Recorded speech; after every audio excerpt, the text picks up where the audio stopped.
Welcome, good morning, and welcome to the Forum at All Souls Unitarian Universalist Church. My name is Spencer Graves. I am a member of the Forum Committee. This forum is a platform for the discussion of significant issues, especially those involving ethical values in the contemporary world. It has been doing this since 1943.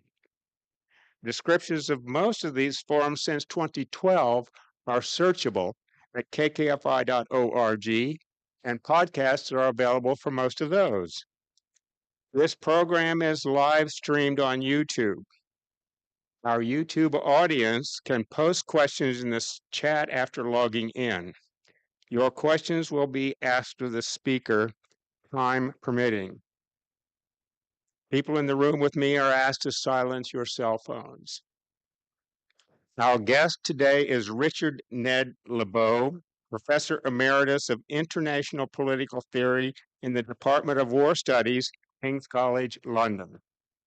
He is also the James O. Friedman Presidential Professor Emeritus at Dartmouth College, author of 51 books that have so far been published, plus another 2 that are under revision, plus a couple more that he's on general topics, fiction, and whatever that he's shopping for a publisher. And if I blink, it could change the numbers, as well as hundreds of articles. And in most of his work is professional international relations theory and research. Professor Lebow was recommended to us by John Mueller, who presented here 51 weeks ago about the stupidity of war and the exaggeration of threat. In brief, Mueller said that the most important thing the U.S. did to win the Cold War was nothing. Between the fall of Saigon in 1975 and the inauguration of Ronald Reagan as U.S. president in 1981, the U.S. fell into a non-interventionist funk, and the Soviet Union gathered economic basket cases it could not afford to support and invaded Afghanistan, where it bled to death. Mueller said we should ask Lebow to discuss deterrence and ask Susan Shirk to talk about China. The Forum Committee agreed, and the 2 of them accepted.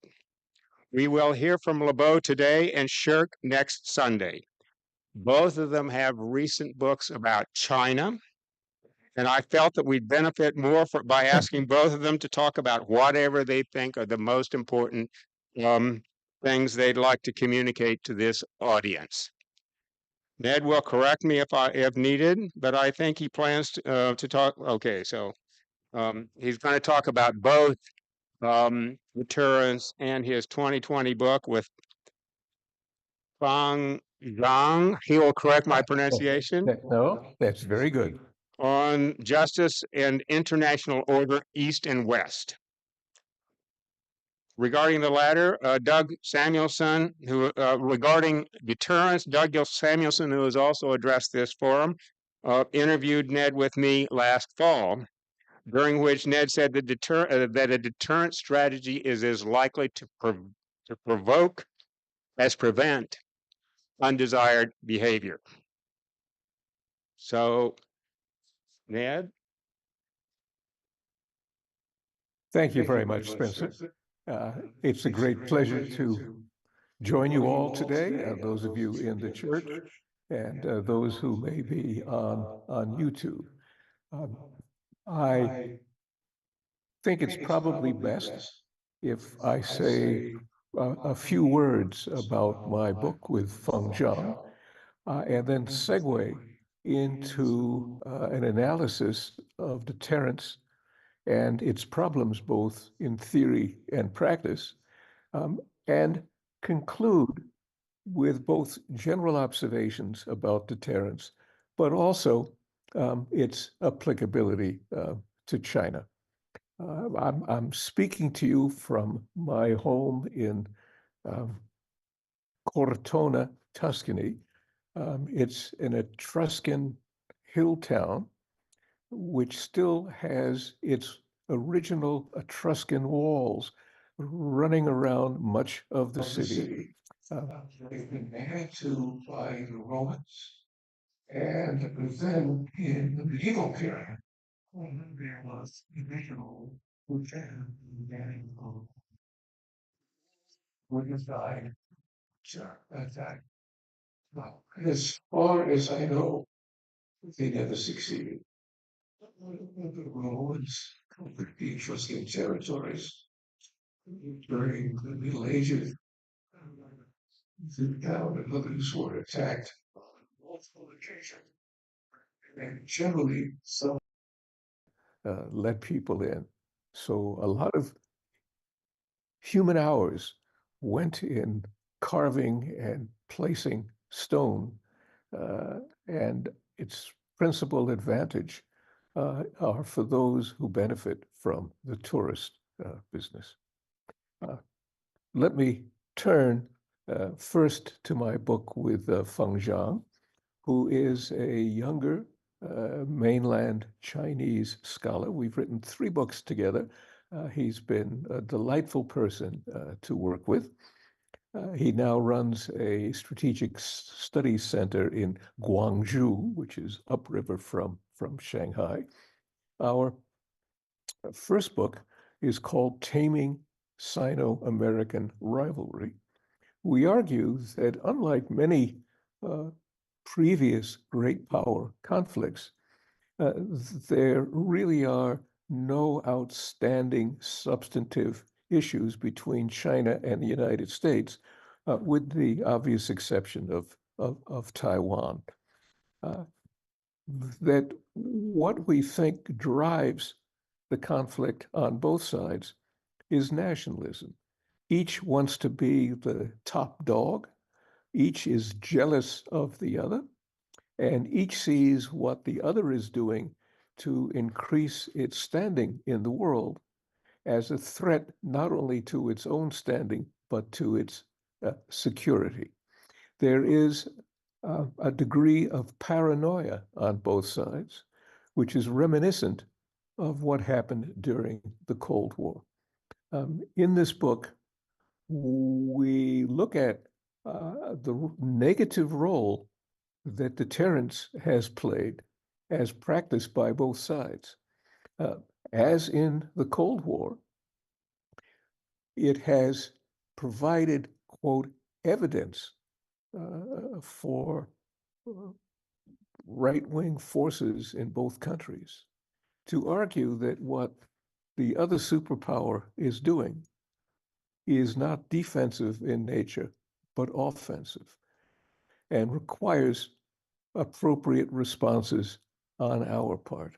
When each side sees it this way, things escalate fairly quickly. People apply worst case analysis, and it becomes very difficult to maintain friendly, some, alas, even peaceful relations in these circumstances.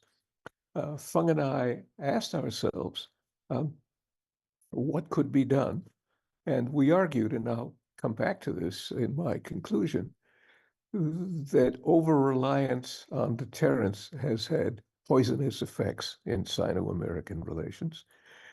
We don't suggest, so to speak, that the baby be thrown out with the bathwater, but rather that deterrence be practiced in far more moderate form and combined with strategies of reinsurance and diplomacy. And as I said, I will elaborate on this at the end of my talk. Let me now turn to the question of deterrence and begin very simply by describing what deterrence is. It is a strategy intended to prevent another actor, a person, an organization, a state, from doing something you don't want it to do. Deterrence does this by making threats. It is a coercive strategy. throughout the Cold War, one of the principal goals of the United States was to keep the Soviet Union from attacking Western Europe. And we now know that no Soviet leader ever intended to attack Western Europe. We made it clear that if the Soviets did this, we would destroy them with nuclear weapons. The Soviets, in turn, practiced deterrence against us, that if we launched attacks against the Soviet Union, they would destroy us. And of course, we also know, both at the time and in retrospect, that no American president or his principal advisors wanted to attack the Soviet Union with either conventional or nuclear weapons. Deterrence is not only an international strategy, it lies at the core of the criminal justice system. The death penalty is advocated by those who insist it's a deterrent to murder. In fact, there's no evidence whatsoever that this is true, but it's deeply believed. We practice deterrence with our children. You take another cookie from the cookie jar, I'm taking away your telephone, in the hope that the threat is large enough, in this case, that the child involved will say, well, I'd rather have my telephone than another cookie. I'll exercise restraint. Now, deterrence became the dominant national security strategy during the Cold War, and did so for two reasons. The first is the shadow of Munich and the consequences of appeasement. The counterfactual, that is, an historical what if, developed that if only the West had stood firm at Munich, or better, even earlier, Hitler would have backed down. World War II could have been avoided. You may be interested in knowing that there's no historical evidence for this whatsoever. Hitler was furious at Munich that the French and British gave in. He wanted his war with Czechoslovakia. He told himself he would find another opportunity to do it, which indeed he did in March 1939. Hitler was intent on conquering Europe, if not the world. He was undeterrable. He could only be dealt with through, unfortunately, military means. The second reason is the advent of nuclear weapons. Conventional war is horrible enough to contemplate, but nuclear war is suicidal. So if you have nuclear weapons, you want to derive what political benefit you might from them, but never use them in actual combat. So deterrence and its sister strategy, compellence, which is getting people to do what you want them to do, which they otherwise would not, both sought to derive advantage from having a nuclear arsenal, and even a superior one, but at the same time, always avoiding the prospect of war. During the early Cold War period, theorists and strategists of deterrence argued that successful deterrence has to meet four conditions. You have to define your commitment, draw a line in the sand.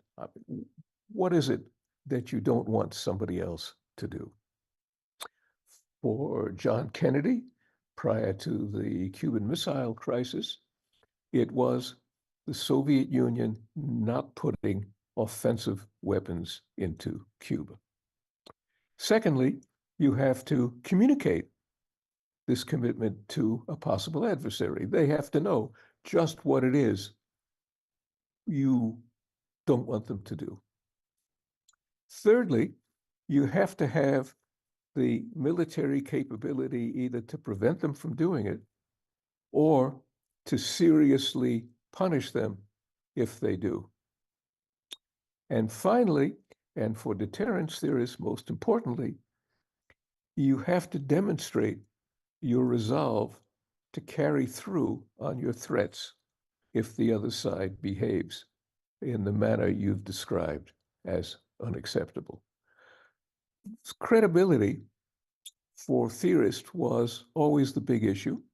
Again, going back to Munich and trying to avoid a repetition of it, but also because making nuclear threats against another nuclear power was an irrational thing to do, because if you carried it out, it would, in all probability, lead to your destruction as well as that of the other side. So, how do you rationally make credible threats to behave irrationally? Strategists thought at great length about this problem. Richard Nixon, for example, thought he had a solution, which was to pretend that he was a madman and act just enough that the Russians would think maybe he was, on the grounds that madmen do things that sensible people don't. And therefore, his threats would be more credible. He never asked himself, and I'll come to this in a minute, what are the general consequences for you and your state if another state thinks, in fact, you're crazy?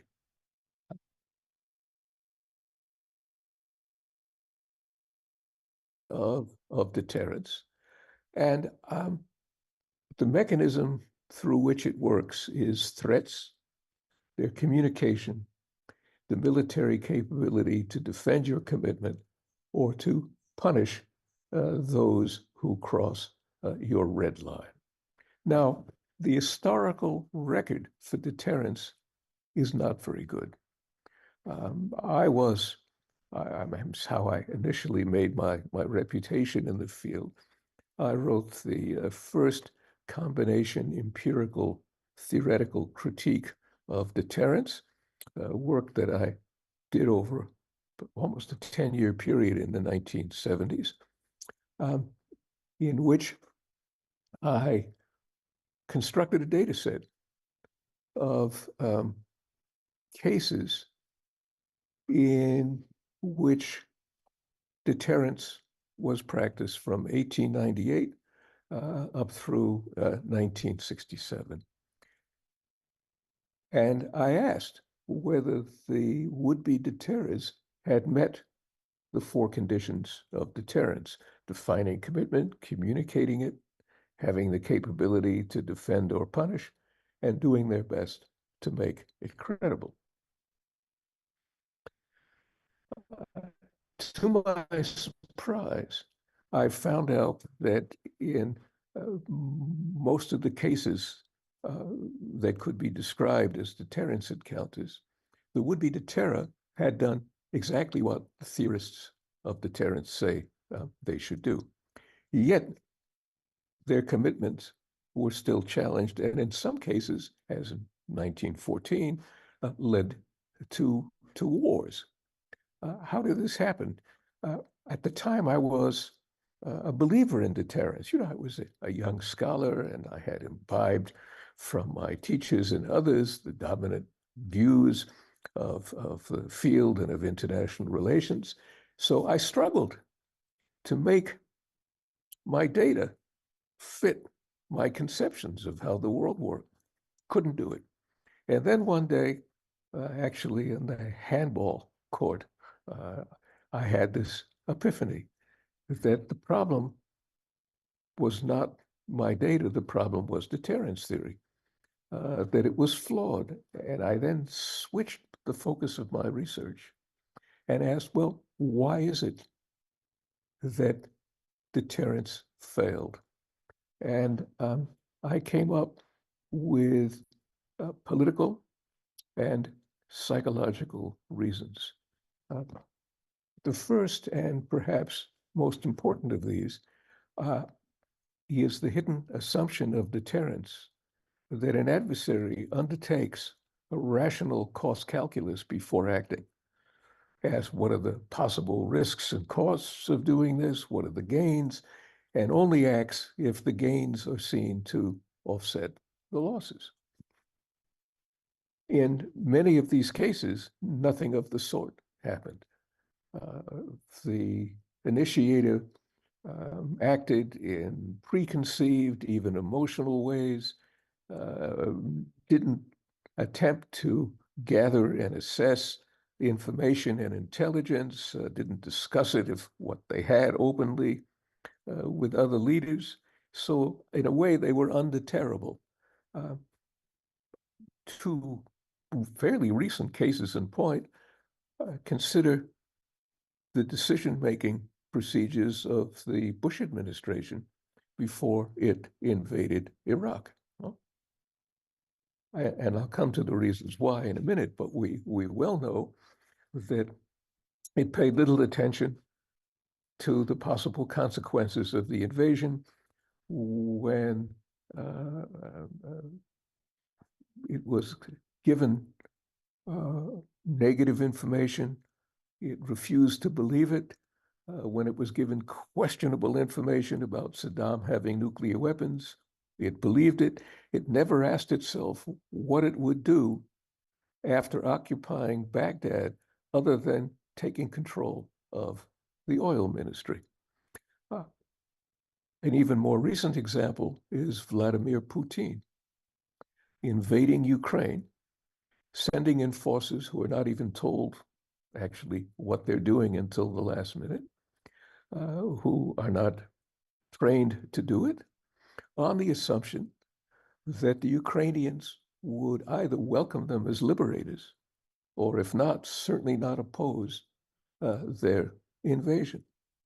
And again, this despite all the evidence from the fighting in eastern Ukraine that had been going on for some years, that the Ukrainians were dug in, content, committed to defending their nation, and had considerable military capability to do so.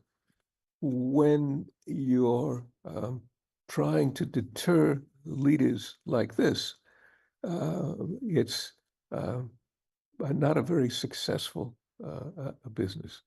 Now, one of the reasons that this situation arises is in contrast to deterrence, which assumes that leaders in question are opportunity driven. They're often need driven. So if you're opportunity driven, an opportunity arises when the other side looks weak, or when the defender of the country you would invade is giving mixed signals about whether in fact it will come to its defense. But if you're driven by need, it's a different matter. And I found that most of the deterrence failures occurred when the leaders of the initiating side, in other words, those against whom deterrence would be practiced, believed that a challenge of another state's commitments were essential, or was essential, to resolve critical foreign policy and domestic issues. So take Nikita Khrushchev sending secretly missiles to Cuba, even though Kennedy had made it clear that he would not tolerate these kinds of weapons on the island. Khrushchev had been told by the Americans that they now had a first strike capability. They knew the Soviet first generation ICBM was useless. Kennedy made it clear that he expected the Soviet Union to moderate its behavior, and that there would be some circumstances in which he might even launch weapons first. I mean, he wasn't going to, but the threat was made publicly and privately. Khrushchev felt he desperately needed to even the strategic balance, which he could do by placing medium and intermediate range missiles in Cuba. Kennedy had gone ahead with the deployment of Jupiter missiles in Turkey. And interesting, it was Eisenhower who first agreed to do this. And on their ride to Kennedy's inauguration, where they rode down Pennsylvania Avenue together, Ike said, I have an important thing to tell you. Don't deploy the Jupiter missiles. Khrushchev will get angry. He'll look for some way of getting even. And imagine if he put missiles aimed at us in Cuba or Mexico. Kennedy went through with the deployment because his advisors told him that if he didn't, it would look like a sign of weakness, and Khrushchev would become more aggressive. And finally, Khrushchev put missiles into Cuba to protect Castro, to deter an American attack, which was not an unreasonable thought because the Americans had prepared for an invasion. Again, Kennedy had done so with no intention to invade, but to threaten Cuba with an invasion. And the CIA had tried unsuccessfully to assassinate Fidel Castro, Cuba's leader, on 6 occasions.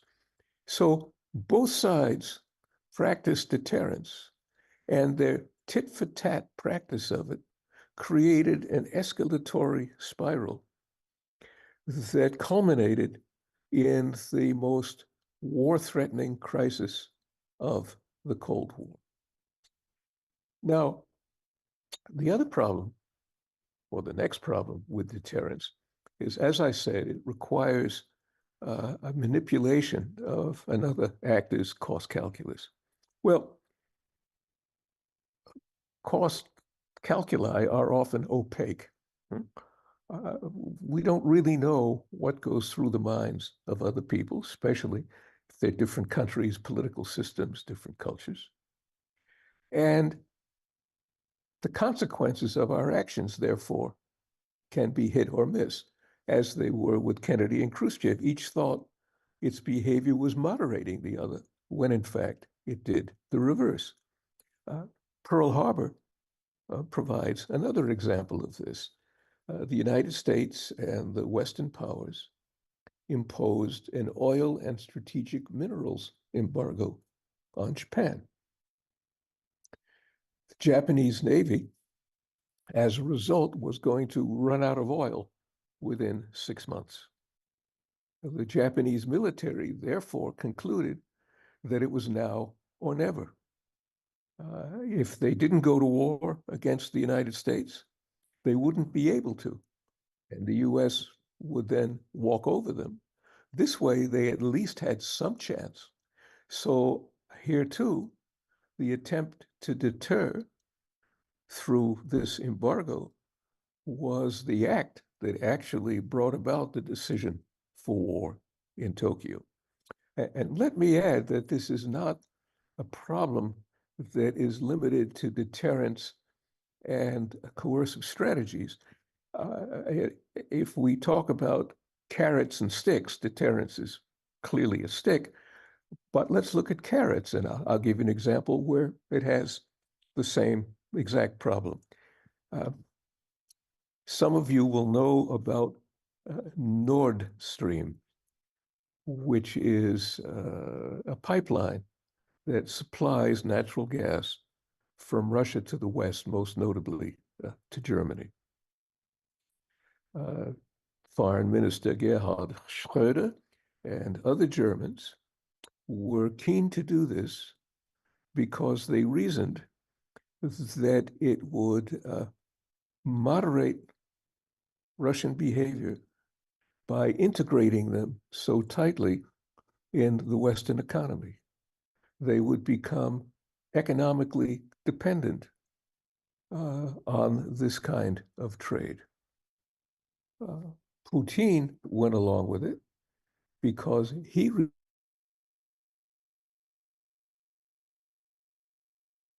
on Russian energy that they wouldn't dare be able to oppose him because he could turn the taps off and they would be without heat. Both sides turned out to be wrong.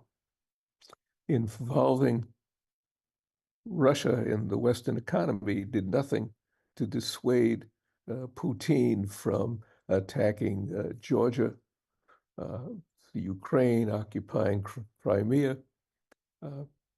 And on the German side, once Putin invaded Ukraine in February of 2023, the Germans very quickly managed to bring alternate sources online. And so there was little to no Russian leverage. So each side miscalculated, just as in deterrence, but in this case with carrots rather than sticks. So we are left in a position here where we have a strategy which, especially in the West, and especially among conservatives, is taken almost as a God-given means of preserving your security. The people in power in the West are largely insensitive to the downsides of deterrence, and most particularly, they're insensitive to the psychological cost of applying deterrence. Deterrence, as I've said several times, is threat-based. People don't like to be the subject of threats. You get angry when somebody threatens you and threatens to beat you up if you don't do what they want. And when that happens, you tend to reframe the issue.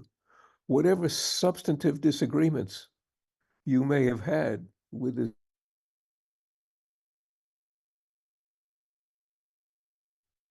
to the fact that you've been threatened and that you're angered and that you don't want to give in to threats.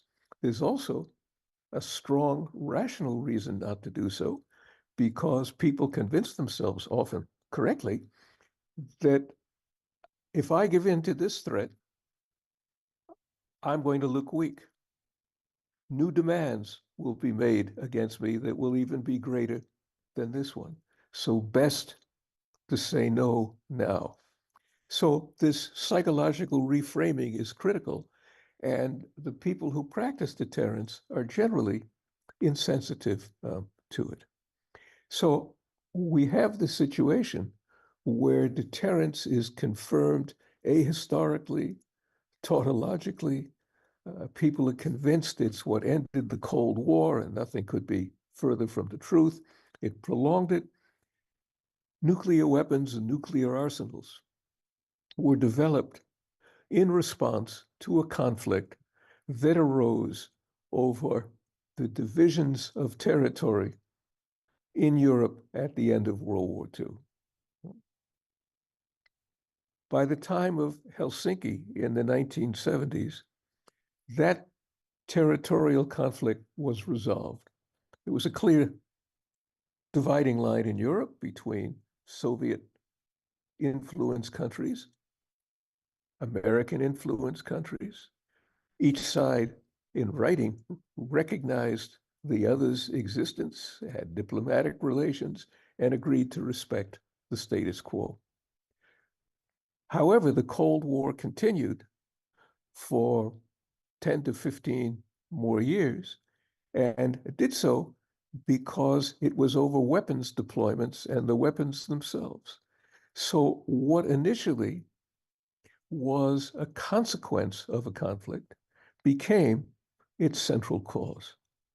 And it wasn't until Gorbachev and Reagan, for complicated reasons, broke through that problem that one could begin to wind down the tensions of the Cold War.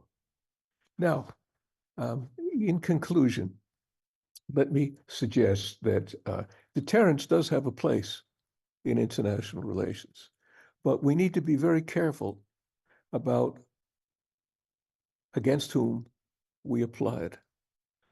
When we do apply it, we need to do so in it's the best way to describe this, in a most unthreatening, undramatic way as possible, in contrast to the bombast and war-threatening rhetoric of both sides in the Cold War. And most importantly, we need to consider deterrence as only one strategy of conflict management. It needs to be combined successfully with reassurance and diplomacy. The strategy of reassurance assumes that a conflict, or at least a significant part of a conflict, is created through misunderstandings. The other side believes that you're implacably hostile to it. If you can persuade it that you're not, then you can make progress in your relations. And in effect, that's what Mikhail Gorbachev did. He changed Western perceptions of the Soviet leader and his attentions vis-a-vis the West. The friendships that developed between Gorbachev and Reagan and Gorbachev and Margaret Thatcher further changed each side's understanding of the other. So Do wrap this up pretty yeah, shortly, and I'm in my last minute of the presentation. forgive me. I've been watching the clock. Okay. And finally, the third arm of a sensible strategy is diplomacy.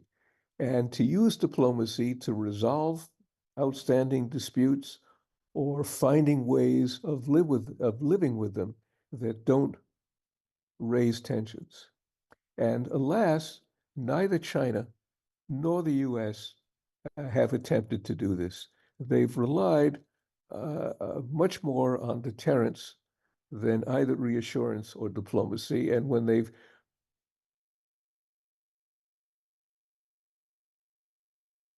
of reassurance. If anybody has more interest in this subject, Feng and my book on taming Sino-American rivalry is structured to show how this could effectively be done in the context of Sino-American relations. Thank you. Thank you very much. So we're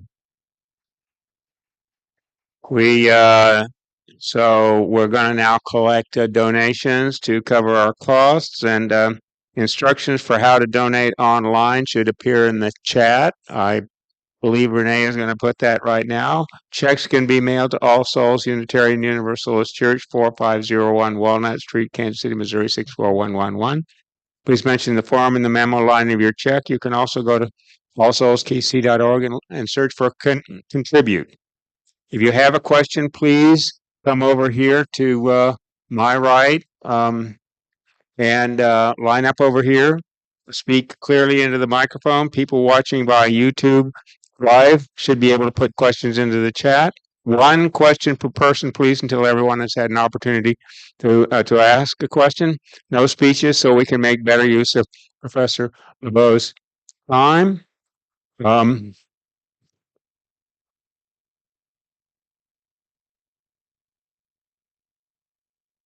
Thank you very much.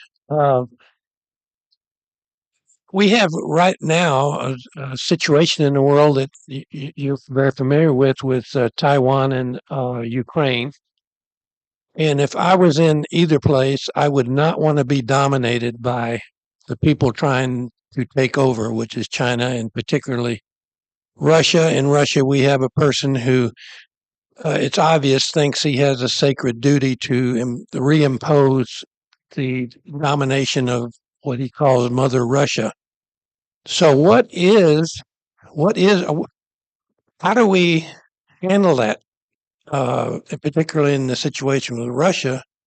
Do the Ukrainians have some kind of right and not be dominated in what I consider a terrible dictatorship where people are pushed out of windows and whatever else that if they oppose Putin.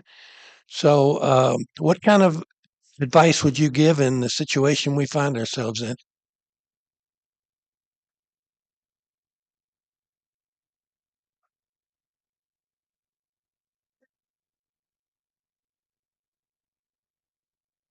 Ned, are you there? Yes, I'm back. Sorry. You said you needed a few minutes to do your fundraising. Yeah, So sorry. Did you I did went to you get I went to get a glass of water. So forgive me. So we had a question about what would you do with the current situation in Ukraine and secondary Taiwan? How would you advise the Ukrainians and the Taiwanese and us in our support of either? How would I advise them with respect to what? What should they do to deter the Russian and the Chinese threats to Ukraine and Taiwan? Well, um, in the case of Ukraine, we could go back and ask if a Russian invasion could have been deterred. And um, I think it's fairly unlikely. Um, it's interesting that the several um, impressive authorities who have written analyses of Putin's decision and his policies leading up to Ukraine argue that uh, one of the central triggers of the invasion was Ukraine drawing closer to NATO and the West more generally. That the revolution that expelled Yanukovych, the Soviet puppet, uh, convinced Putin that there was no way he could exercise political influence in Ukraine, that it would move and become in his view, basically an ally of the West and part of the West's efforts to go after the Soviet Union. And he saw that the same way the Japanese did with the oil embargo as a now or never opportunity. So, what most people consider as deterrence had just the reverse effect. Now, you could ask yourself, should what if the West hadn't done that? Well, it's certainly possible that Putin may not have invaded, but it's also possible that Ukraine would have looked that much weaker, and in fact would have been that much weaker in the absence of Western training and military assistance, and that invasion would have been even more attractive to Putin. If that's so, it's very difficult to find a strategy that would have deterred him, and all the more so because of the fundamental reason that he attacked. Putin, like many Russians, and this includes dissident Russians, believe that Ukraine is part of Russia, that there's no such thing as a Ukrainian nationality, that Ukraine has no right to be independent, that they're unwilling to accept it, and willing to use any means possible to reincorporate it in the Soviet Union. I think, in addition, Putin sees himself as having a mission. He sees himself as the descendant of Peter the Great, Catherine the Great, uh, Lenin and Stalin, of expanding of the Russian Empire. Uh, in this case, he is utterly insensitive to information that suggests the unrealistic nature of his project. Uh, you can defend yourself against a person like that. You can't deter him. Thank you. We have an online question, and it is, how do you assess the threat of cyber attack, given its relative difficulty to detect and perhaps defend against? Well, um, let me say two things here.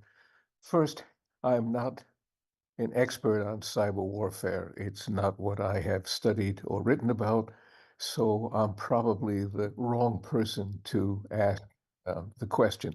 The second thing I have to say is that um, we're talking about deterrence here, and you can ask yourself, what, if anything, could you do to deter cyber attacks?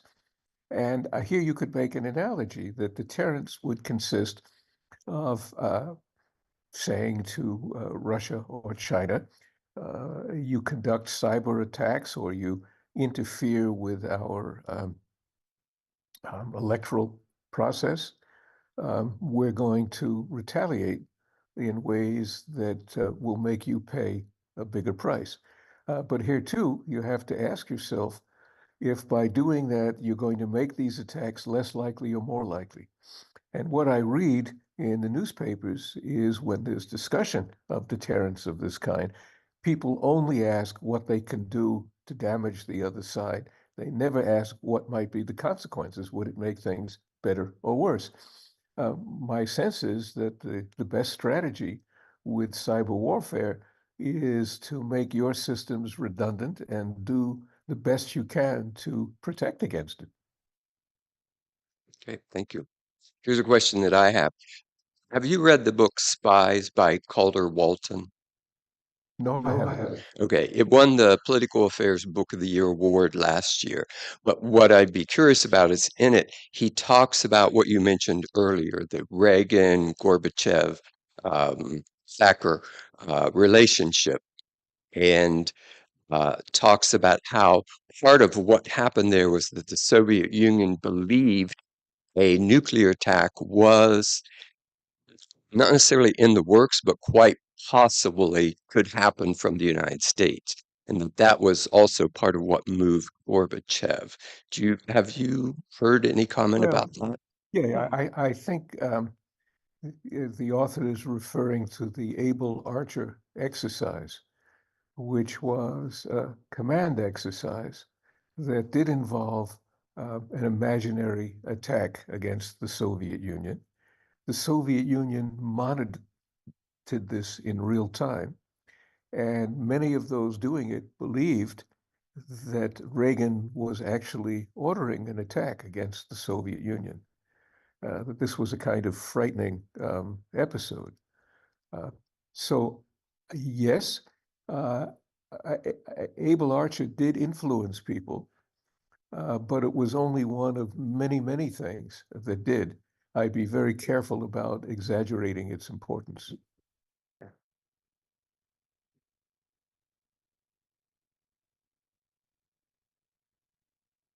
So we still have another 10, 11 minutes, whatever. You should talk more about your recent book and your work with on China.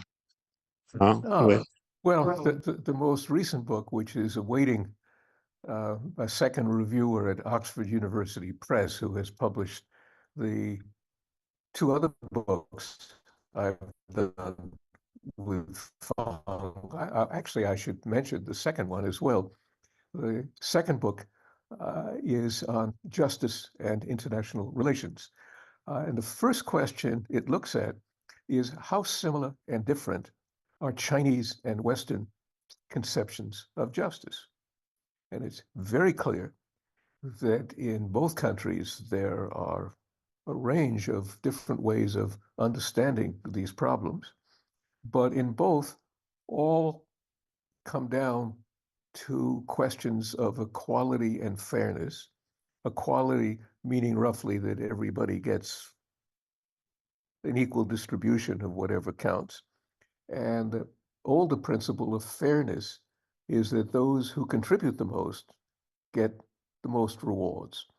And both societies, historically and presently, try to combine these two principles in some ways.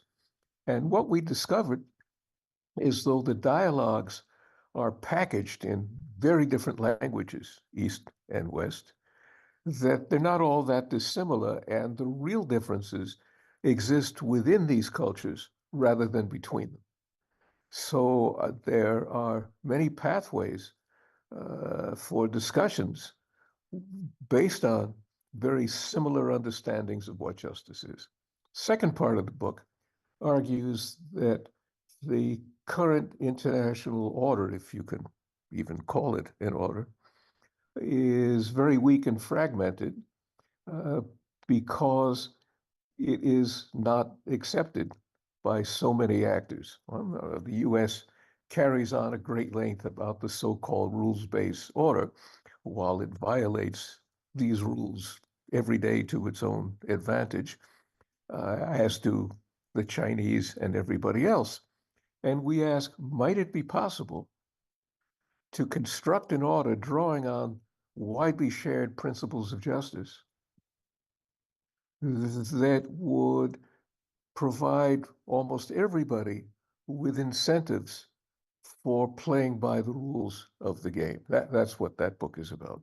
And the current one that we're waiting for the review is called History, Lessons, Analogies, Learning from Wars and Pandemics. And we've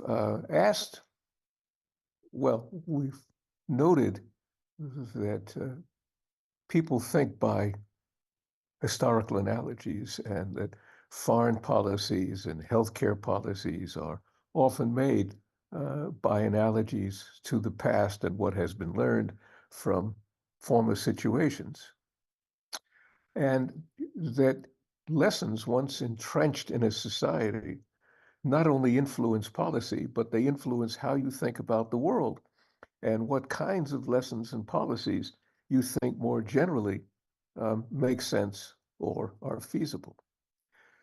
So we did focus comparisons in the first instance of the Korean lesson for the United States and the Munich lesson for the United States and the Korean lesson for China, which dates back to the Ming dynasty.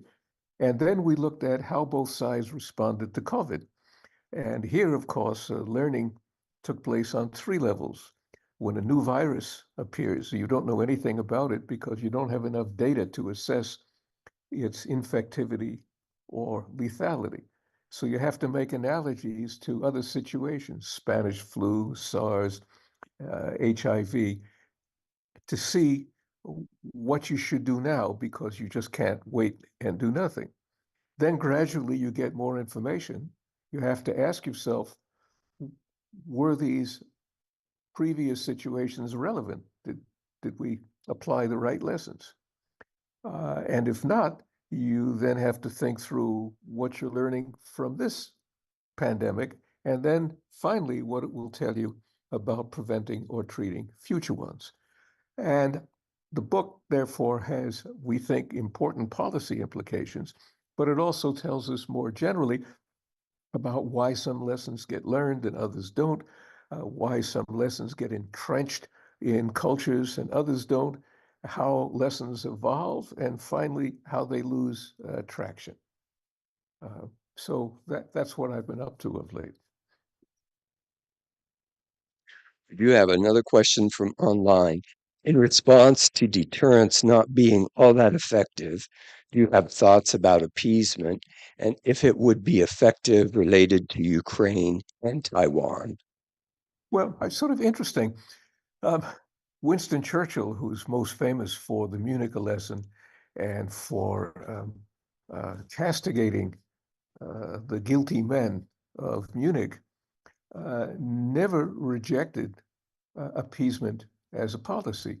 He thought that if dealing from a position of strength, that appeasing demands of others was possibly an effective way of bringing about accommodation. So put more broadly, let's leave the word appeasement aside because it's so emotionally loaded. Let's talk about concessions. Any deal, whether in business or politics, that's going to work generally involves mutual concessions. It's very rare that anybody can get all of what he or she wants in a conflict, in a bargaining situation, in a negotiation. It's a give or take. And those concessions may reflect power balance or your understandings of it or a range of other goals that you have. So, in effect, standing firm and making concessions are co-constitutive. They're part and parcel of any meaningful bargaining situation that will resolve a problem, lead to agreement, and the kind of agreement that both sides will see it in their interest to follow. I hope this is related to appeasement. So, what kind of role do you see for the chance combination of leadership personalities, like you mentioned, Gorbachev and Thatcher and Reagan? Well, personality is always important. One of the problems in international relations theory is that there are so many so-called structural theories that explain things with reference to, the balance of power or polarity of the system and ignore entirely the people who are in power. It's they're the ones who make decisions, and their decisions reflect their goals, their understandings of the world, their understandings of the people they're dealing with. And in almost any situation you can consider, you could say, had somebody else been in power, you might very well have had a different outcome. So if Yeltsin had not appointed Putin almost out of the blue as his successor, initially as prime minister and then president of Russia, and you had instead a different Russian leader, there would still be fury at Ukraine's existence and independence, but it seems very unlikely that you would have had a war. It's Ronald Reagan. It's a fascinating person. So, cognitive psychologists tell us that people have schemas. They have sort of images, understandings of the world, of situations.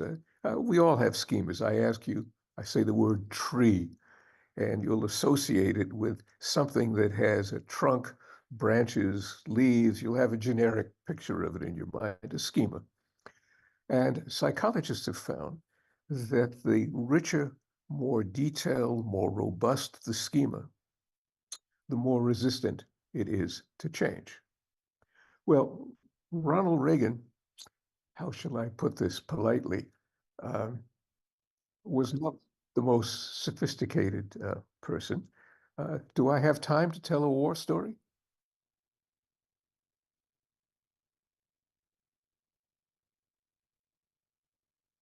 Oh, well, it will have to pass then. I was in the CIA working for the director at the time, and Ronald Reagan never read our reports because they were too complicated and sophisticated. So we ended up making some videos for him, and we were told by his handlers to reduce those to 5 or 6 minutes because it was the span of his attention. The point here is that Reagan was also a person-oriented fellow. And he had the image of evil Soviets and the evil empire. And then he met Gorbachev and came to like him. And because he changed his image of Gorbachev, he changed his image of the Soviet Union. His advisors, by the other hand, who had far more sophisticated schemas, were very reluctant to do so and believed, as did George Bush until his first year in office, that Mikhail Gorbachev was just pulling the wool over the eyes of Western leaders, that he was a real threat, much more so than previous Soviet leaders, because he was seemingly so honest and open. So Reagan did a flip-flop, which his advisors didn't. And that flip-flop enabled him and Gorbachev to reach understandings that other leaders may not have been able to bring about. Well, yes. Wow. So if you're interested in more about what Ned Lebow has written with His co-author Fong. His most recent book that's currently available is the non-threat. His Justice and International Order, East and West. And your earlier work with Fong is what? Your voice is cut out. Yeah, so he's got two books available on Amazon right now, and another. They're sophisticated books. I mean, Okay, okay, I'm not pushing them. right, so next week, I can so say goodbye to you at this point. yes, yes. It's been So a great pleasure. I hope your audience enjoyed my comments, and I wish you all the best of luck. thank you very much. Just a reminder, each week's program is broadcast on KKFI roughly a week and a half later. This presentation will likely air a week from Tuesday, March 26th at 7 to 8 p.m. on 90.1 FM, or go to kkfi.org and click listen at that time.